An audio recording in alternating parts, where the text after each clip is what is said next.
ready, Mr. Tejas? Okay, I'd like to call this October 22nd, 2015 meeting of the Camino Real Regional Mobility Authority to order. We have any members of the public, Mr. Tejas, signed up to speak this morning? Any public comment? No, sir.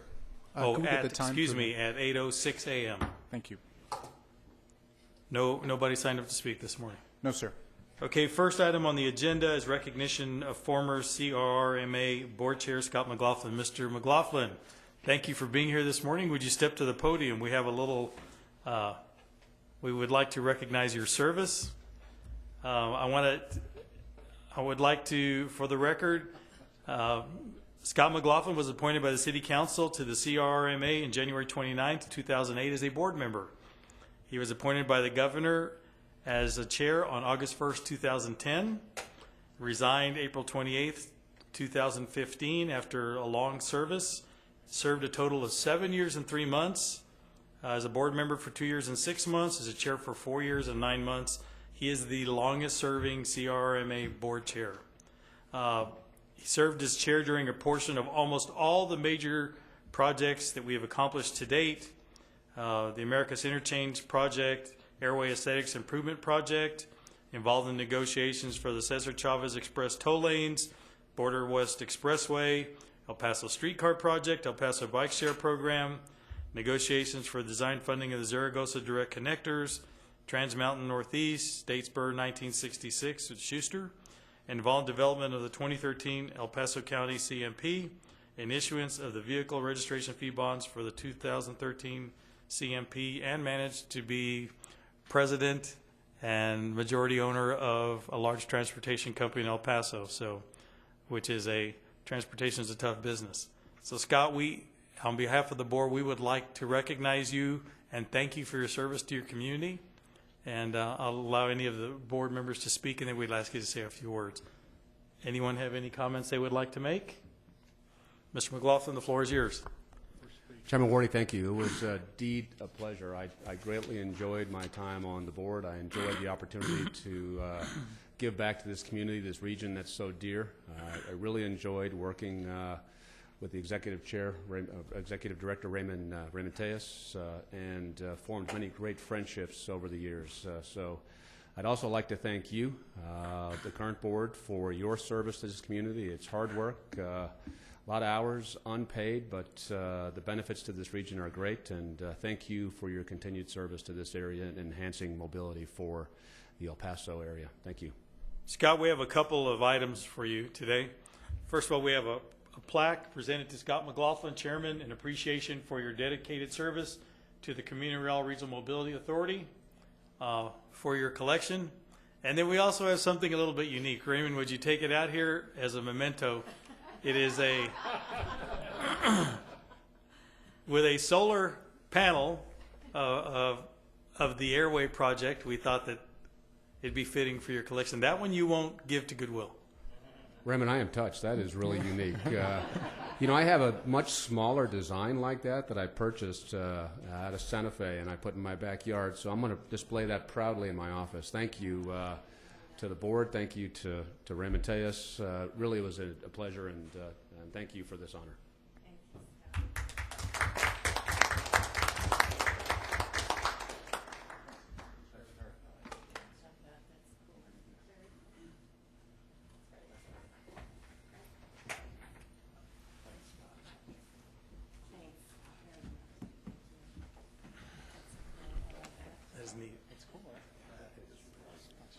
So if the rest of us stick around long enough to see if we can put some of those in mothball storage, because that's pretty cool.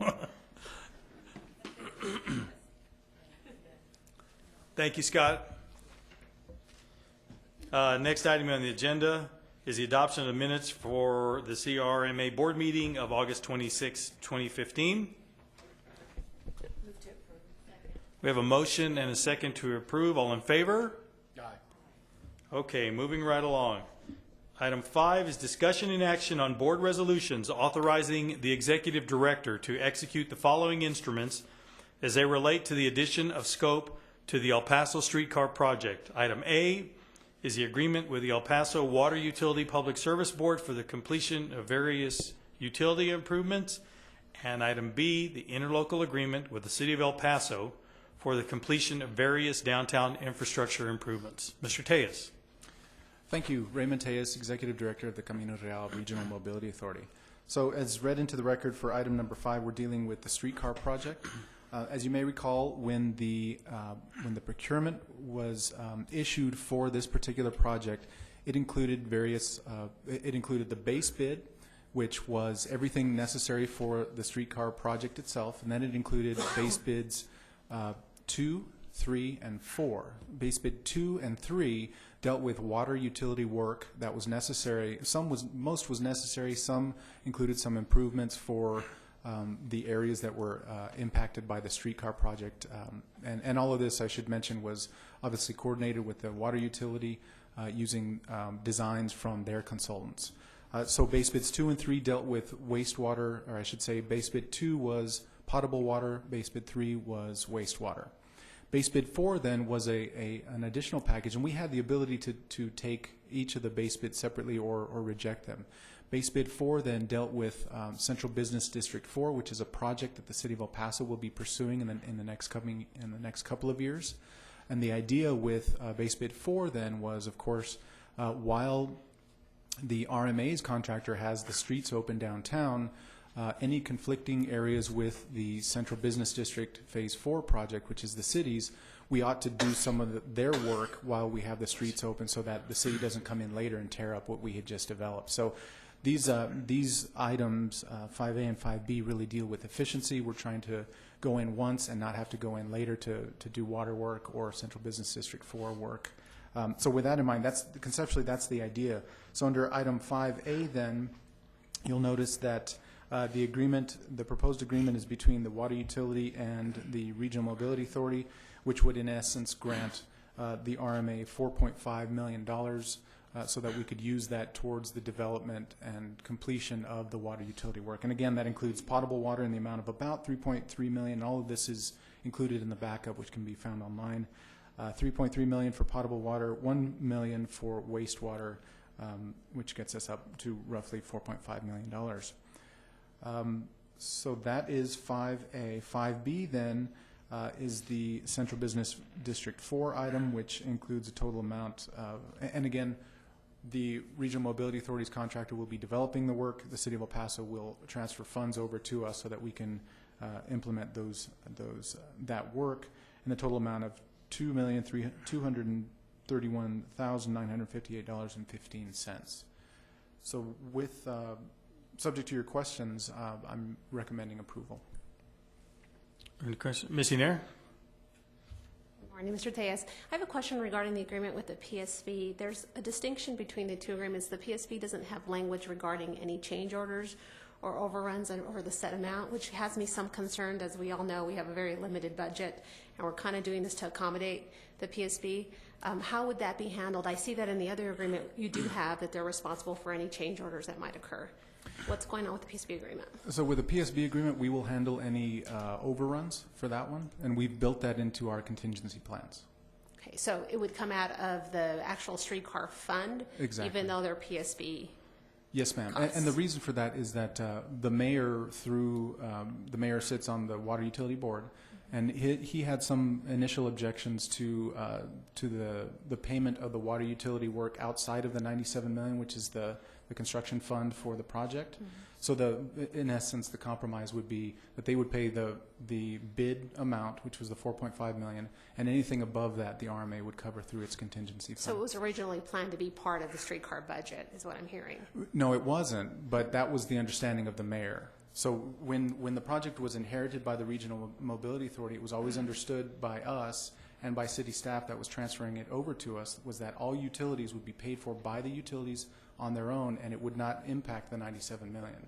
However, the mayor felt that it ought to have come out of the $97 million. So as I mentioned, the compromise then would be the brunt of it, the bid amount, 4.5, would be covered by the water utility. Anything above that would then be covered by the Regional Mobility Authority. So we have a potential for up to, whatever percentage of overruns on that cost that we would have to, but we, as you say, you have it line item and it's okay. Yes, ma'am. I'm a little concerned about that. I just kind of feel like the utility should probably pay its fair share, but if that was the original agreement, I'm not sure what we do now. I can just say that it was a challenge to get Mr. Tejas did some great negotiating Okay. because there was some reluctance on the part of the Public Service Board. And I think it's a win-win situation because of the way it was funded. Okay, well then, not knowing the history, it's fine. Any other questions of the board? Mr. Tejas, can we approve both with one vote, or do we need to take them separately? You can take them together, and it would be motion to approve the board resolutions for both items. So moved. Second. I have a motion and a second. Any further discussion or comment? There being none, all in favor? Aye. Any against? Okay, resolutions pass, Mr. Tejas. Thank you. Item number 6 is presentation, discussion, discussion, and action on the following instruments as they relate to the CRRMA's recent procurement for the Mission Ridge Boulevard Arterial 1 Extension Project. Item A is a board resolution awarding the project to CMD Endeavors Incorporated as the lowest responsible bidder and authorizing the executive director to negotiate and execute a construction contract with CMD Endeavors Incorporated. We'll just do item A first. Go ahead, Mr. Tejas. Thank you. So this morning we have with us Greg Blake as part of our general engineering consultant team, and he's going to walk us through this particular project. And then he'll pass it back to me for the requested board action.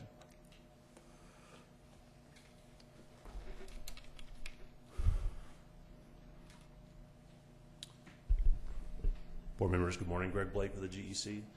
So last time you guys heard about this project was at the July board meeting. Mr. Head from the GEC came and spoke about the procurement process for the Mission Ridge project. So he covered a lot of this, the project history, location, scope. So I'll breeze through those parts, entertain any questions at the end. I'll dig into the timeline, the procurement results, and then hand it back to Mr. Tejas for the requested board actions. So again, this is Mission Ridge. This is part of the formerly known as Arterial 1 in the 2013 El Paso County Comprehensive Mobility Plan. So these projects are funded through the $72 million bond issuance for the Vehicle Registration Fee Program. Through the CMP on this project, the County of El Paso and the RMA entered an agreement whereby the RMA would do the construction, letting, and management of the project during construction. They also, we talked about in July, the ability to pull in El Paso Water Utility has a line that runs along Mission Ridge. If they got their plans ready in time, that we were going to incorporate that as an add alternate to the bid for the roadway project. So we agreed, we got those plans, and we included it as an add alternate. So again, location, this is the overall CMP map. The takeaway from this slide is this is project 15, kind of right smack in the middle of the map there, identified as Arterial 1 originally, now Mission Ridge. Zooming in there, on the left side, that's Loop 375 north to the top of the page. The project is identified with a large arrow to the center right of the map there. So it runs from Pelicano, approximately a mile to the south, down to future McCombs Road. The water line runs a little bit further south of McCombs and ties into the existing water line further south. The scope of the project is a 6-lane median divided facility. It's got a signalized intersection up at Pelicano. We have landscaping elements, sidewalks, a hike and bike trail, illumination, signing and striping. And then again, the water line was added to the project. So for the scope, the role of the county was to provide the funding for the project and the plans, specifications, and estimates. El Paso Water Utility, same role as the county, but for their utility, their water line. And the role of the RMA was to prepare the project for letting, and then the RMA will manage the construction, the CE&I, so construction, engineering, inspection, and testing during the actual development of the project. So the procurement timeline, again, we came to the board in July to request to advertise the project to bid. That was pending the water line design, and we did receive that in the later part of July, early part of September. So the project was advertised in September, on September 2nd. We had a question and answer period which completed on the 18th. Bids were opened on the 24th. Now, October 14th, so actually today, that's October 22nd. We had planned to come last week to discuss this item. So Raymond will be requesting board award of the project and authorization to execute the construction contract. So the construction timeline, pending actions today by the board, they could start in December of this year. The construction schedule is 5-day work week with approximately 270 working days in the contract. It's a little bit over a year. This contract allows for weather days that are excusable. So if we have a rain out event, the contractor wouldn't be charged that time in that 270 days. And that's typically, I think, about 9 days a year here in El Paso on average. So we're looking at possible completion in the winter of 2017. This was the county engineer's estimate. Again, this was designed by the county, so they did the plan, specifications, and estimate. Their estimate was approximately 6.2, including the Paso Water Utility waterline work. So bid results. We received 6 responsive bids to the project, and I apologize, this is a little bit blurry on the screen. CMD Endeavors was the lowest responsible bidder at $4.458 million. Pretty tight on the first 3 bids there. We had a range. That second bid by Bain was 0.16% higher, and the third bid was 2.58% higher. So pretty tight on the low end. And the range of the bids, the highest bid was 14% higher than the low bid. So pretty tight bidding process, and we had good response. So subject to your questions on the project scope or construction timeline, I'll turn it over to Raymond for the board actions. So what you'll see under item 6 then are 3 actual independent actions that we'll be requesting of you. And you could take these together as well, since they all deal with the Mission Ridge Boulevard project. The first board resolution would do 2 things. It would award the project to CMD Endeavors, and that's, as you just saw in the PowerPoint, that's the lowest responsible bidder. And then it would also authorize the executive director to negotiate and execute the construction contract with CMD Endeavors, and that's what you see in your backup. Now, we would coordinate with the County of El Paso. Obviously, this is their project, so we would coordinate everything with them prior to executing and beginning construction activities. The second item then is a board resolution that seeks authority for the executive director to execute an agreement with the El Paso Water Utilities. And this is very similar to the streetcar project, where it made sense and it was more efficient. While we're tearing up the area, we ought to also install the water utility improvements. And in this case, you'll see in the backup the agreement, the draft agreement with the water utilities as well. The third item then is a board resolution authorizing the executive director to execute work authorization number 27 with Atkins North America, which is our general engineering consultant, and they would handle the construction, engineering, and inspection services and general oversight over the project. So all of these have been included in your backup and are online as well. So subject to your questions, I would recommend approval of each item 6A, B, and C. Mr. Tez, I only read item A. Do I need to read item B and C for the record? Okay. Yes, sir. Sorry about that. Sorry, I missed that. Item B is agreement with the El Paso Water Utility Public Service Board for the completion of various utility improvements as part of the construction contract. And item C is work authorization number 27 with Atkins North America for constructing, engineering, and inspection services. Sorry about that. No, I missed that. I apologize. Any questions of the board members? If not, I'll entertain a motion to approve the 3 instruments. Moved. Second. Ms. Mr. Henier? Wardy, I need to abstain on this one. Okay. We have a noted abstention, Ms. Henier, on this vote. All in favor? Aye. Aye. Any against? Okay, motion passes.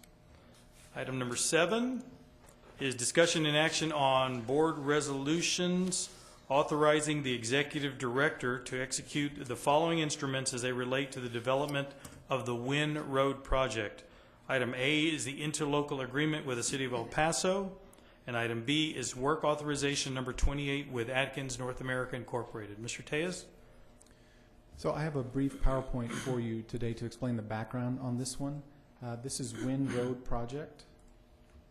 So the city of El Paso had started development on the Wind Road project, which is actually, in fact, if I can jump to that really quickly. Here's a map of the Wind Road project. So what you're seeing then, to orient you, up towards the top where you see the Isleta Port of Entry, that is the Zaragoza Port of Entry that's operated by the city of El Paso.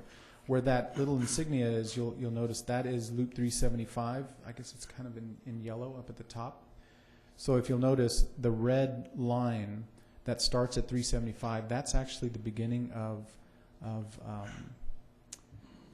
gone blank, Pan American Drive, excuse me. So Pan American Drive goes all the way down through the warehouses and up to, in fact, actually, let me see if I can use these. Up to this area. So from here, from the green to the green, that's Pan American Drive. From this area down here, I wonder if I could change that color. So from here to here, that's Wind Road. So in essence, what the point of the project is to provide an alternate ingress and egress for the port of entry for commercial trucks. And the gist of it is to create a brand new road, which is Wind Road, which is yellow, the yellow tabs. But it's also important, once we put those trucks onto Pan American, to reconstruct Pan American, which is the green arrows.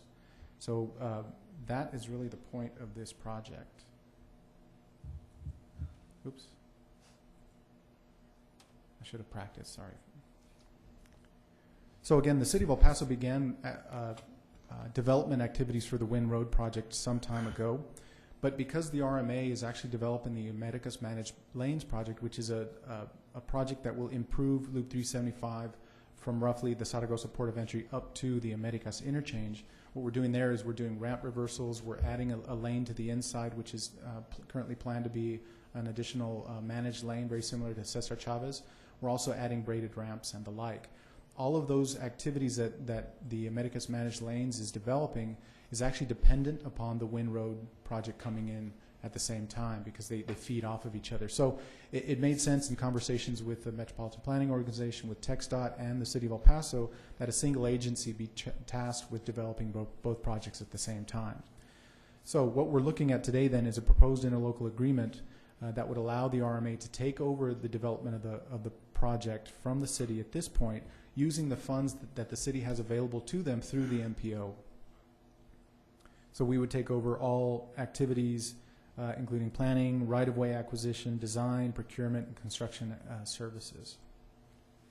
So the Wind Road project includes specifically the widening and new construction of Wind Road from Pan American Drive to Rio del Norte, which would be a 4-lane divided roadway for international truck traffic crossing at the Zaragoza Port of Entry. And it would also include, as I mentioned, the reconstruction of Pan American Drive from 375 to the new Wind Road portion. So the types of services that we would be involved in would be surveying, right-of-way, mapping and acquisition, schematic design, environmental studies, public involvement activities, plans, specifications and estimates, project management and administration, and of course the construction letting. So we talked a little bit about this. So subject to your questions, of course, what we're looking for today then are two motions. One motion to approve a board resolution authorizing the executive director to execute an interlocal agreement with the city of El Paso for the development of Wind Road, and you see that draft agreement included in your backup. We're also asking for a second board resolution, which would have a motion to, a second board resolution that would authorize the executive director to execute work authorization number 28 with Atkins North America as our general engineering consultant. And really through work authorization number 28, you'll notice in the backup, the intent of that document is to provide initial planning and development services. So really, the project has not gotten far enough so that we know what the cost estimate is or anything like that. So what this first work authorization number 28 would do is give us access to the general engineering consultant to utilize the City of El Paso's funding to develop those initial plans, to develop the cost estimates, to get us up to procurement, and then we would be back for a second work authorization once we know the cost estimate, once we have somebody ready to do the design, the actual design work to oversee all of that. So this is really kind of an interim work authorization. So subject to your questions, that's all I have for you. I have a comment, Mr. Tejas, for the record. I can tell you that Mr. McLaughlin, our former chairman, and I as acting chairman have been actively engaged in international commerce for our entire careers. And I can tell you that the infrastructure to support the ports of entry, both on a commercial and a passenger vehicle basis, are woefully inadequate.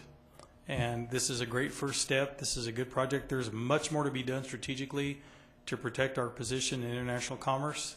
And hopefully we'll lead the way on some of those future projects in conjunction with the city, the MPO, and the state of Texas, TxDOT.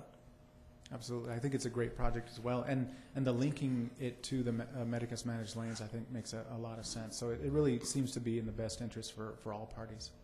Any questions from members of the I have board? one question. Ms. Yanier? I think this is a great project too. I mean, I just want to know about the transition from the city to the RMA. You say they've kind of started it and we're taking it over. It doesn't seem like they've done a lot if you're still going to be doing the surveying. Can you tell me a little bit about what they've actually done and how we're stopping them and taking over 100% of it? So we're finding out right now exactly what they've done. They've done some very initial preliminary work. They've engaged an engineering firm by the name of CEA to do some of that initial work.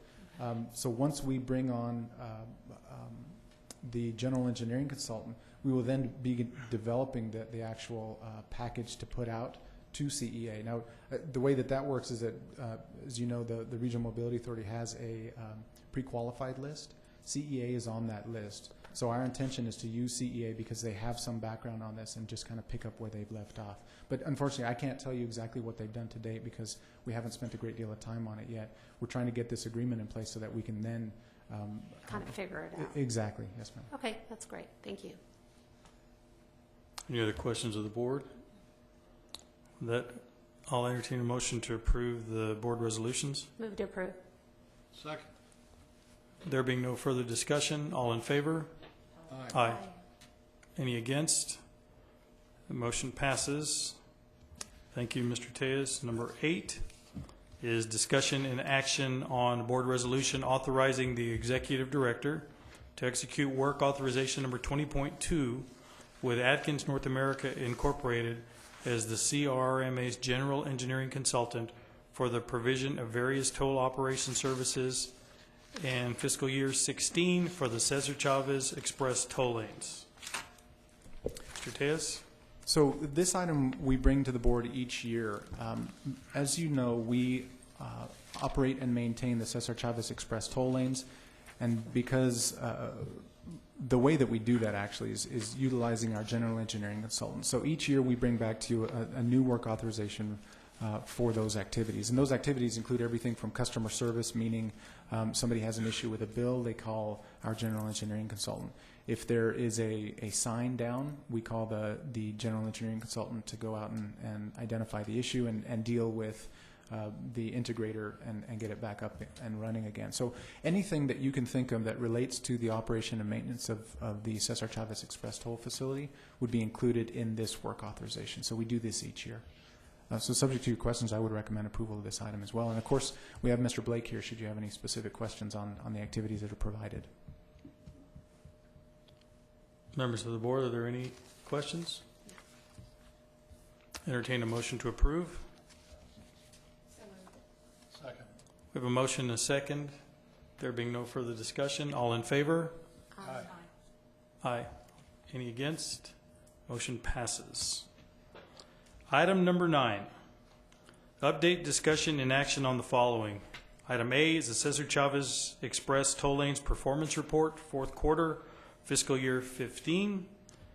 Item B is General Engineering Consultant Team's use of local resources. And item C is the CRRMA's Veteran Toll Waiver Program. So again, today we have Greg Blake with us as part of our general engineering consultant team, and he's going to share with you the fourth quarter performance report for Cesar Chavez Express toll lanes. Thank you. Good morning again.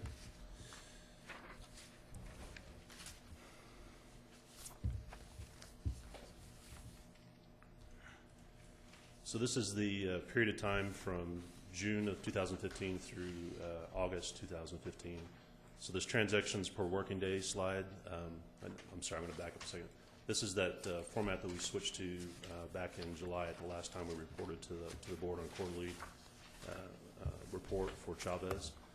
So we've stuck with that format. And again, I'll take any comments you have on the format or presentation of this material, and we can enhance it as we go forward. So this is the transactions per working day slide. The orange is FY15, the purple FY14. And again, we're looking at Q4 on the right-hand side there.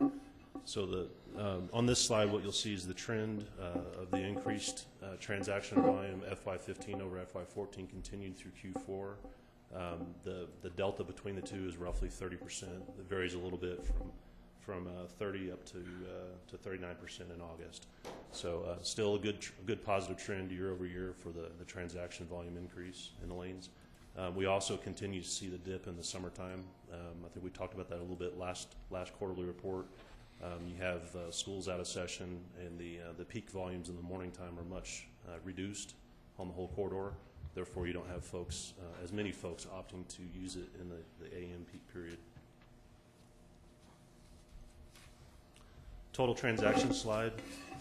Again, what you have here, orange is the FY15 with the Q4 to the right. So same trends you would see on the transactions per working day, but this is just in total gross transaction volumes on the left-hand side. So you can see through the summer months, we dipped for June and July under the 40,000 transactions per month, and then in August it's starting to pick back up, and I think we'll continue to see that trend through the fall. The percentage scale on the right-hand side, that's the two lines you see across the graph, the black and the gray. The gray is 2014, the trend for the AVI penetration rate. So what that's tracking is how many folks are using the toll tags in the lane versus choosing not to put a toll tag in the car and use the back-end process, the pay-by-mail process. So in 2014, we saw that ramp up to about 40% towards the end of the fiscal year, and in 2015, it's been relatively flat, so continuing about 40%. Also on this slide, you'll see the reference back to the forecast that was done back in 2012, and what you see here is the FY14 to the right.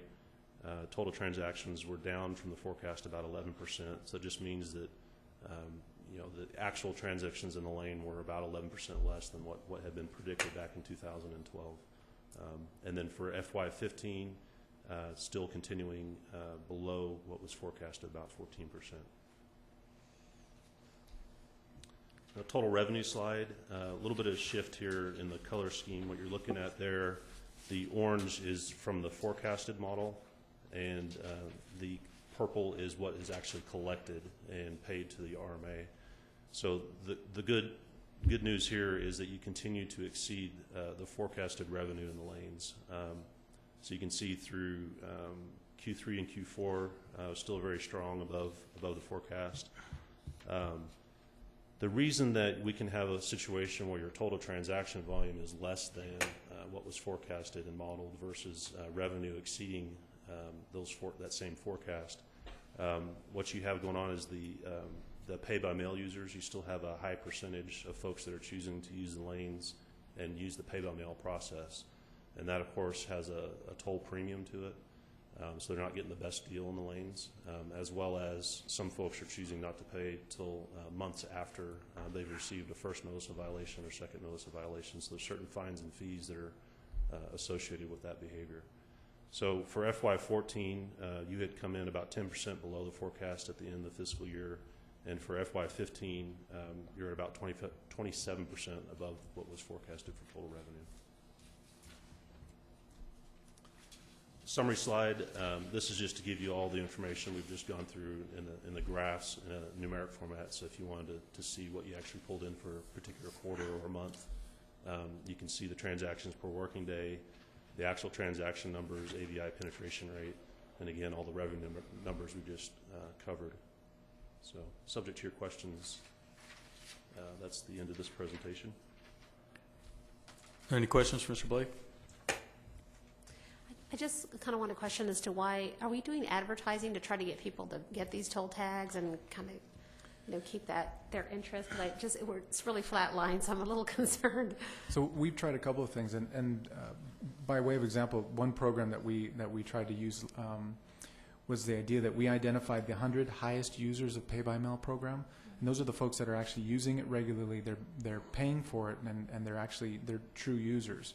We targeted them. We sent them each a tag in the mail, directly mailed to them, and asked and explained to them, you're being charged double. We gave them all the details, and we had 7 participants sign up. So there's just, we're not exactly sure what it is. It might be a regional thing. It might be a control issue in terms of not wanting to put $20 in this account and wait for it to be used down. Maybe they just want to pay as they go, that sort of thing. But and that's fairly common. The North Texas Tollway Authority tried that same program and wound up with a little bit right around the same percentage in terms of participants. So we've done what we can. The bills themselves include the charges the amounts that they're being charged versus the amounts that they could be charged using the AVI program. When you're actually on the roadway, the boards themselves also say if you have a tag, you're going to pay this much. If you're using Pay by Mail, you're going to pay this much. So the information's out there, and like I say, through that program, we've tried to bring additional folks on board, but for some reason or other, they prefer Pay by Mail. Okay. I guess I'm not sure what else we could do.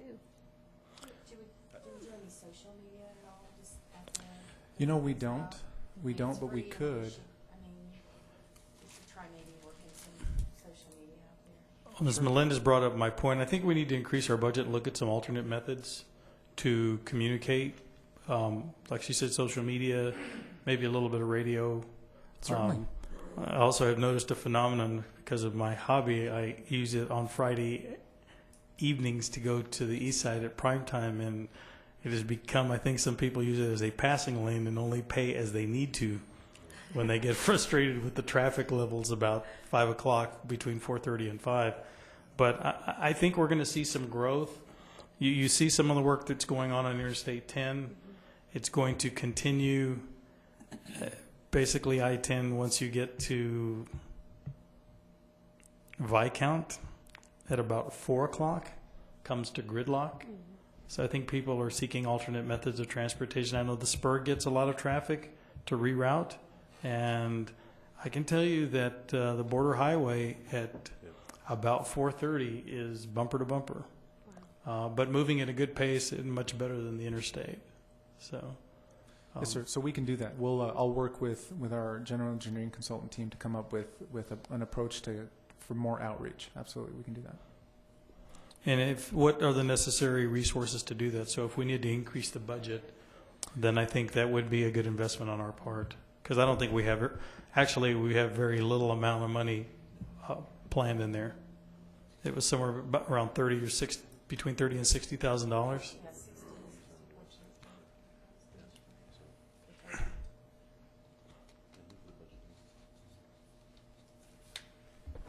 So we've got some funds in there, but that's for the website redesign. So we would have to, perhaps if we can put a budget together, we can come back to you and ask for an increase to this particular work authorization, unless you're just interested in. Let me do that, actually. Why don't we come back? I can come back once we figure out an approach and make sure that you're comfortable with the approach. Yeah, let's see, as Ms. Henier said, we should see what our options are in that area. I think it's a small price to pay to invest to get better usage. Certainly. From a much larger cross-section of our community. Absolutely. We'll do that. Okay. Mr. Blake, item B is general engineering consultant team's use of local resources. Great. Is it one right here, Raymond? 9B. You already have it open. Is that it? That one? That one? There we go. Okay, so this is another quarterly report on the GEC team resources. This covers a different period of time just based on when we had started this. So this is Q25. So this is May 2015 through July 2015. We changed this format because the numbers were getting so small in this first slide with the overall results. Q1 through Q26 was just too much information. So what I've done is provided the last 3 years worth of data up above in the table format. If you'd like another slide that shows life to date, I can add that in here. This is just what I chose for this time. You can look at the blocks. The heavy lines denote the change in year, and this is by calendar year roughly. There's about a month overlap there, just based on how we have it broken up. So for Q25, we were still running with the same trend we've had for about the last 5 quarters or so. We're about 45% local labor, 55% non-local labor, and that's going to change. You know, we just brought before you the item for construction, engineering, inspection, and testing for Mission Ridge. Nearly 90% of that is here locally based employees in El Paso. So as we continue with the CMP project and bring more projects through to construction lettings, it's going to be more focused here in El Paso with El Paso labor, just by the nature of the work. Also with the streetcar project moving forward, most of those employees, again, probably 90% of that's going to be spent here in El Paso with El Paso employees. So that trend will continue to increase with local labor versus the non-local labor. The data is also represented below in the graph, with the green being the non-local and the blue the local labor. In the firm summary, same information, just broken down by all the various firms on the GEC team. So if you have any questions, I'll entertain those at this time. Mr. Parker had a comment to me. I'd like him to bring it up here. I thought it was pretty good about maybe some additional resources. It seems to me with all the work that TxDOT is doing on I-10, surely it's to their greater advantage to take some of that traffic off onto our tollways, and perhaps TxDOT may have monies that they could expend on the behalf of what you plan to do. In terms of the outreach program that we're talking about? Sure. Absolutely. Certainly, I can reach out to them and see if they're interested. Sure. Even if it's on an intermediate basis, it would seem to be to their advantage to not have people using their name in vain as they drive down the highway. So Right. it's worth a look, I believe. Certainly. I think it's a good idea, Mr. Parker. Thank you for bringing that up. If you Ms. Nair, sure. Good morning. I think this seems to be 50-50 local contractors and non-local from what I'm seeing. Has there been a target set in terms of trying to get that number up to more local percentage, or what are you seeing in terms of not being able to get that percentage up? Do we need to have maybe some kind of training session so they know how to participate in the bids? Is there a preference for your local subs versus a non-local sub when they put in a proposal to you? I just would like to see this number go up a little more. Okay. Some of this is driven by the nature of the work.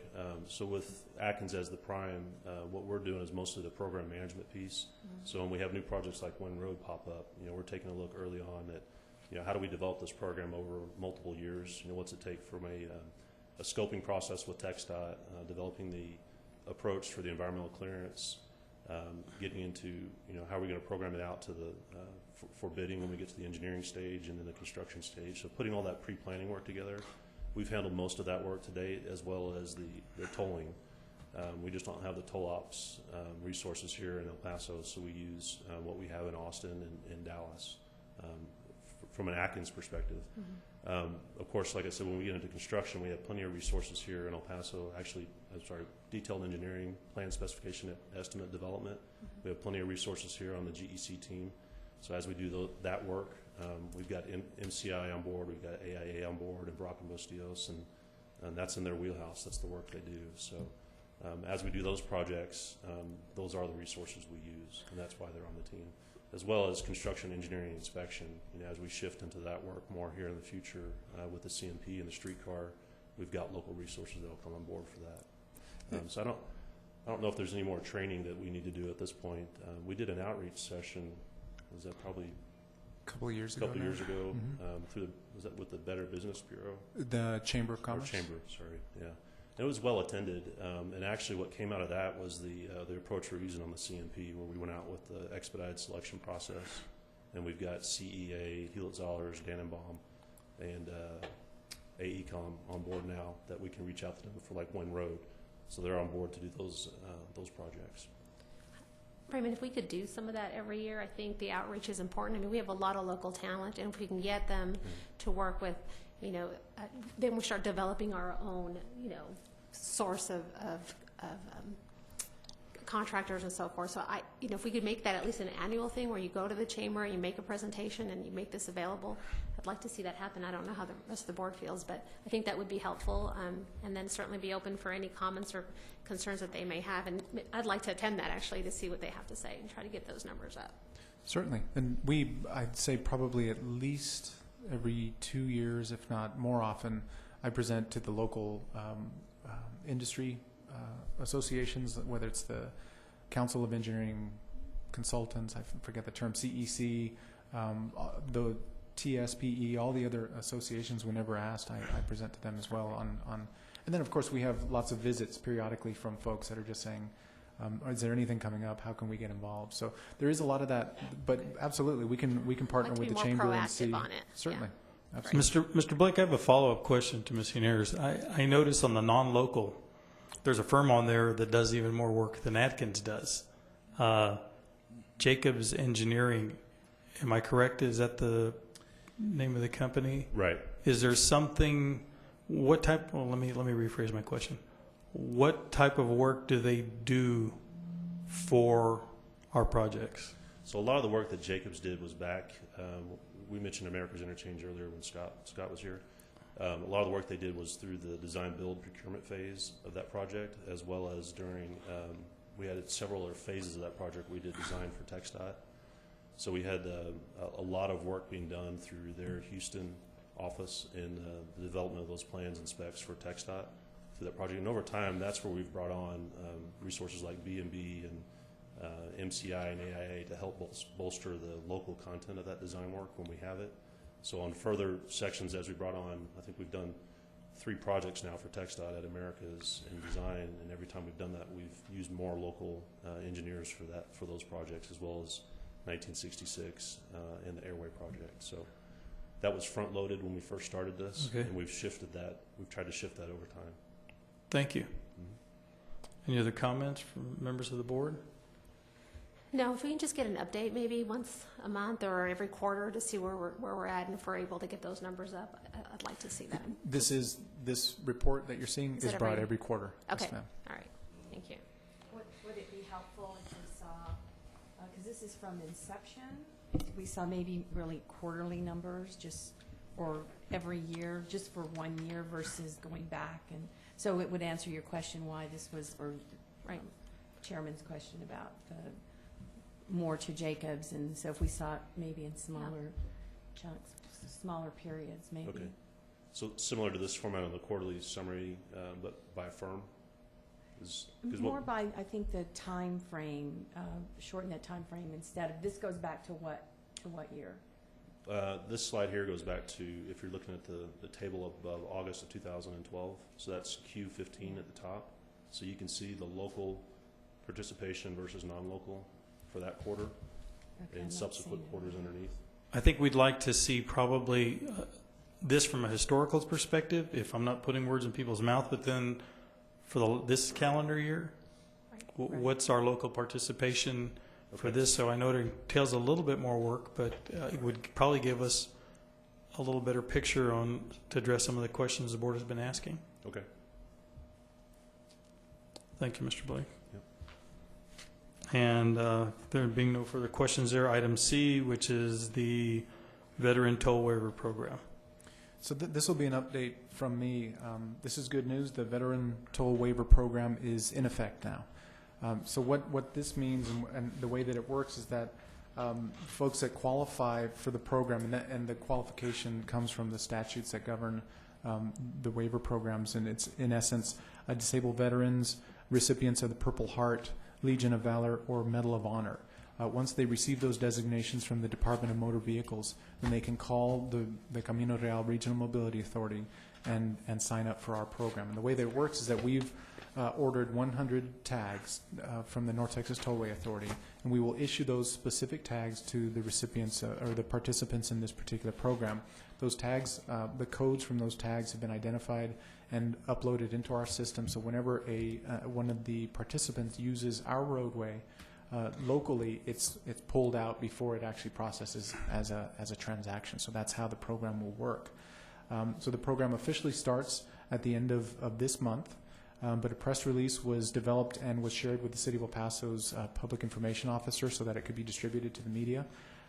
We've also updated our website, and this was back on the 15th, so that the information can be found there. And I fielded a couple of phone calls on this in the last several months, so I know that there's interest in it. In fact, this was actually in direct response to Representative Pickett's request for a waiver program. So we're excited about this, and I'll make sure that the PIO gets out this information, and we'll start operating our program at the end of the month. Any questions, Ms. Hiner? I just have a comment. Raymond, is this not a good, a PR opportunity for the RMA and the toll program? I don't know if that's possible. Were the tags already delivered to the veterans, or is there some kind of ceremony where that could be turned over and we get on the? We just need to have some media and some attention to this program, I think, and this might be a good one. Just throwing it out there. It might be too Absolutely. late, but No, I don't think It's never it is. too late. I totally agree. It's certainly not too late. In fact, I've had a couple of conversations with some media folks in the last week, letting them know that the program was about to unroll, and they each expressed an interest in doing a piece on it. So there's the interest, and I think once we launch the thing at the end of the month, then I'd love to have some media coverage on it. So I'll be working on that. okay, The, great. the veterans associations in El Paso are very strong and very vocal. Yes. And I think they would welcome working with us on this program to identify people who probably maybe aren't as connected to media as we would like, and can probably do some counseling to get more participation in the program from the people that really need it. Absolutely. So we can certainly reach out to those organizations, and most importantly also Representative Pickett's office, because a lot of this came from him, and he obviously has very close relationships with those veteran organizations as well. So we're going to be relying on him to share this information with them as well. Okay. It's a win-win all around. Yes, ma'am. Yes, ma'am. Thank you. So that's all I have for you today. We have no action to take on any of those items. Is that correct? That's correct. We have nothing to go into executive session No, sir. on? Okay. This is a very clean and quick meeting. A motion to close the meeting. So moved. Second. All in favor? Aye. Aye. This meeting is concluded at 8:59 a.m. Is that it, Mr. Tejas? That's all I have. Thank you. Thank you very much. I'm going to have extra time on that meter. That's not bad. Me too, an hour.